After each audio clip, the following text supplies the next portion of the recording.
They're studying you, not your strengths, but your fractures. Manipulators have the eyes of wolves. They don't look at who you are. They scan for who you pretend not to be, the insecurity you hide, the fear you bury, the approval you seek in silence. And the moment they smell that faint trace of weakness, they attack not loudly, not violently, subtly, quietly, surgically, a joke wrapped in poison, a compliment with a hook, a question designed to make you expose yourself, and if you don't know their tactics, you'll walk right into the trap smiling. This isn't a fair world. It's not a world built for the honest or the soft. It's a world built on psychology, leverage, strategy, and human weakness. Machiavelli said, "Men are so simple and so obedient to present necessities that he who deceives will always find someone who will let himself be deceived. But you are not going to be someone. Not after today." This is not a feel-good self-help video. This is a battlefield manual for the mind, a guide forged in darkness for those who want to walk through manipulation,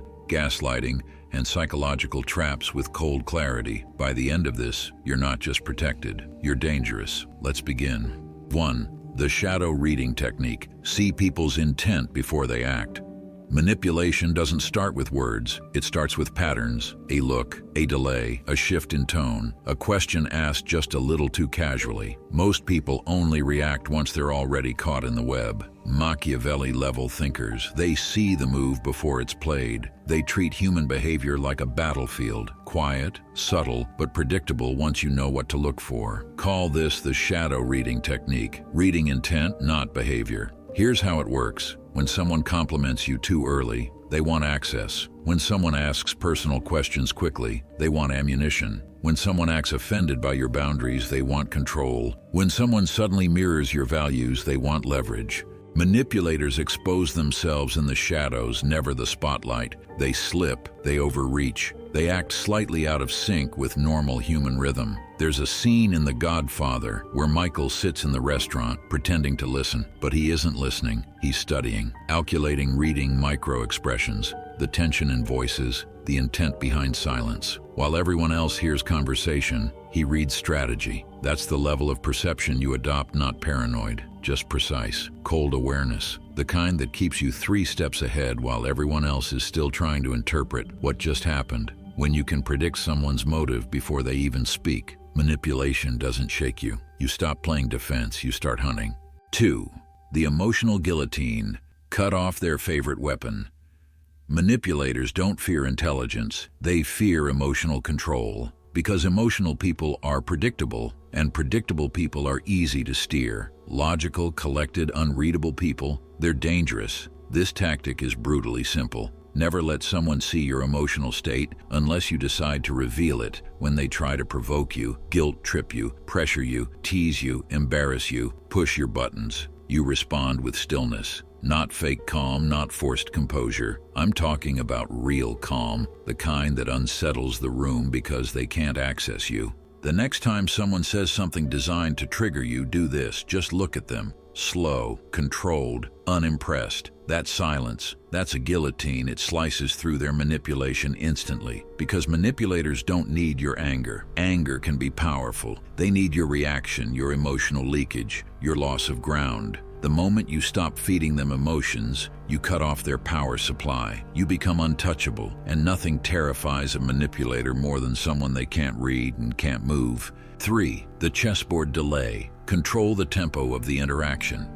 Manipulators thrive on speed, pressure, urgency. They weaponize time to trap you in emotional decisions. Answer now. I need you immediately. Why didn't you reply? Everything is designed to make you move before you think. Fast decisions are weak decisions, so you apply Machiavelli's principle. He who controls the pace controls the outcome. The tactic? Slow the tempo of the game until you own it. Wait before replying. Pause before answering. Don't rush to fix their expectations. Don't jump at emotional bait. Make them sit inside their own assumptions. In psychological warfare, waiting is a weapon. A man who waits is a man who thinks, and a man who thinks cannot be manipulated. Ever notice in shows like Death Note how Light Yagami never answers immediately? He pauses, he calculates, he lets the opponent reveal themselves in the silence, their impatience, their anxiety, their motives. Master manipulators fear silence because silence forces them into the open. Your delay becomes a mirror that exposes them, their intentions, their desperation, their character. Your delay is not avoidance. It's dominance, it's strategy. It's proof that you're not living on their timeline. They're living on yours.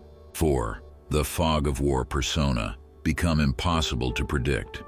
Manipulators need clarity to operate. They need to know what you want, what scares you, what motivates you, what you believe, what you're planning, what makes you insecure. Give them none of it. You create what I call the fog of war persona, a presence that blurs the lines, hides the patterns, and denies them the information they need to strike.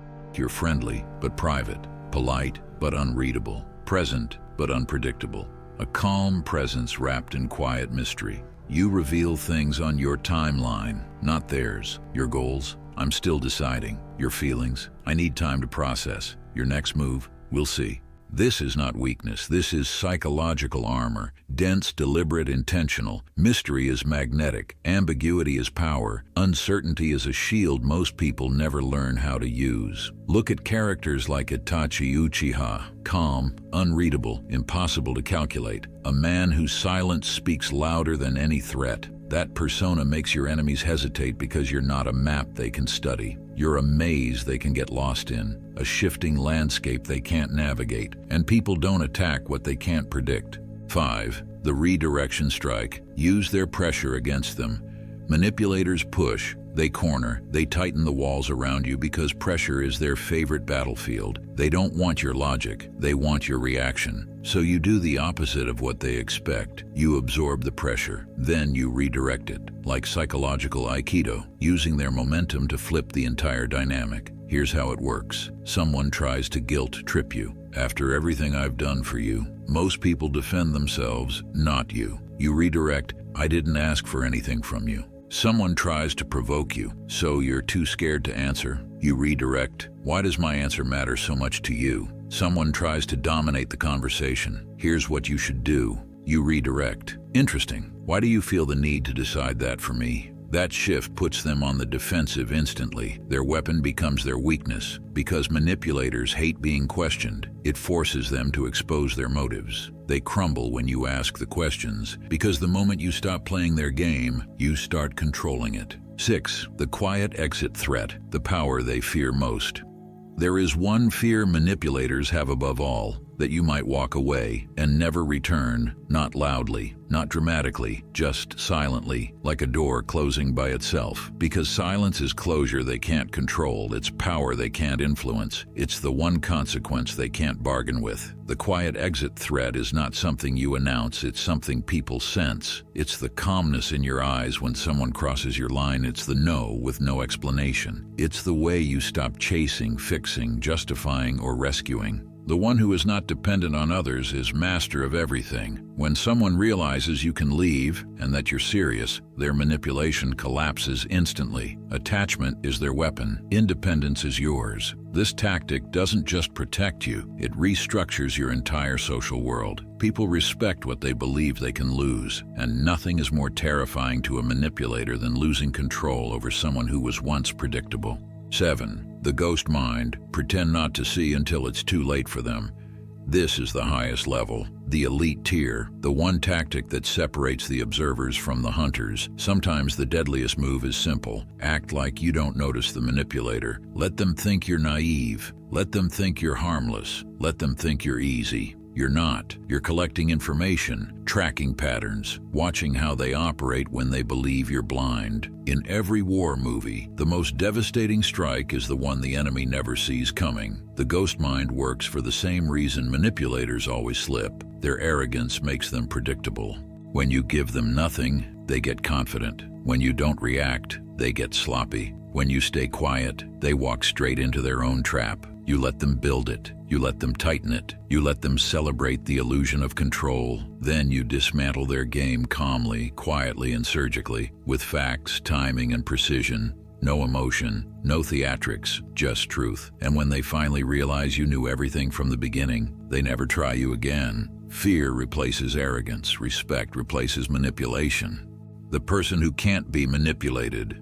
The most dangerous man is never the loudest. He is not violent. He is not chaotic. He doesn't need to flex or threaten. He is disciplined, unattached, perceptive, calm under pressure, impossible to read, willing to walk away from anything and anyone. Manipulators don't fear strength. They fear mystery. They fear discipline. They fear someone who cannot be provoked, bought, threatened, or emotionally hijacked. A man who has nothing to lose because he already found himself.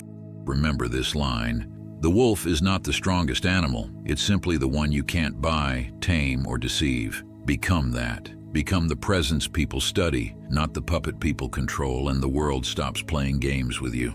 Thank you for watching. If you want to go beyond the videos and get my raw, uncut thoughts directly in your inbox, you can join my free newsletter. Consider it the Backstage Pass. The link is in the description. And if you want to see more videos, make sure you hit the like and subscribe button. I'll see you in the next one.